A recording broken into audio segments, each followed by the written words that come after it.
මේ ගම්පහ දිස්ත්‍රික්කයේ මේ විශේෂයෙන් පැතිර යන මේ පිටිමකුණගේ හානිය මර්ධනය කිරීම සඳහා අපි විවිධ පියවරවල් යෝජනා කරනවා.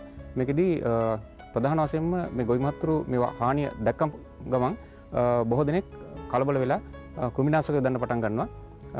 නමුත් ඊට වඩා ඊට ඉස්සෙල්ලා කරන්න ඕන ක්‍රම ගොඩක් තියෙනවා.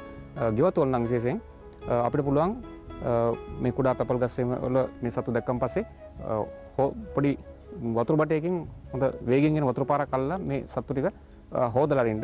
ඉතින් දින 2කට 3කට වතාවක් මේ වගේ හොදලා අරිනවා නම් මේ සතු මර්ධනය කරගන්න පුළුවන්. ඒත් එක්කම මේ කුඩා ගෙවතුවල තියෙන වගාවලට සබන් දීර සමග භූමි තෙල් ස්වල්පයක් අවලං කරලා ඉස්නකින් යොදන්න පුළුවන් නම් අපිට මර්ධනය කරගන්න පුළුවන් ඒ ගෙවතුවල ඉන්න.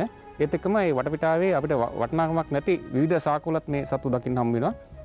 ඒ වගේ ශාකවල ශාක කපලා පුලිසල දාන්න පුළුවන් මේ සත්තුගේ මූලික අවස්ථා විනාශ කරලා දාන්න.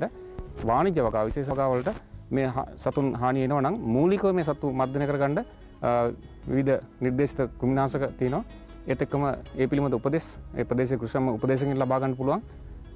ඒ කරලා ඒ මූලික වශයෙන් සතුන්ගේ ගහණය අඩු කරලා ඊට පස්සේ වෙනත් ක්‍රම වලට අපිට යන්න පුළුවන්.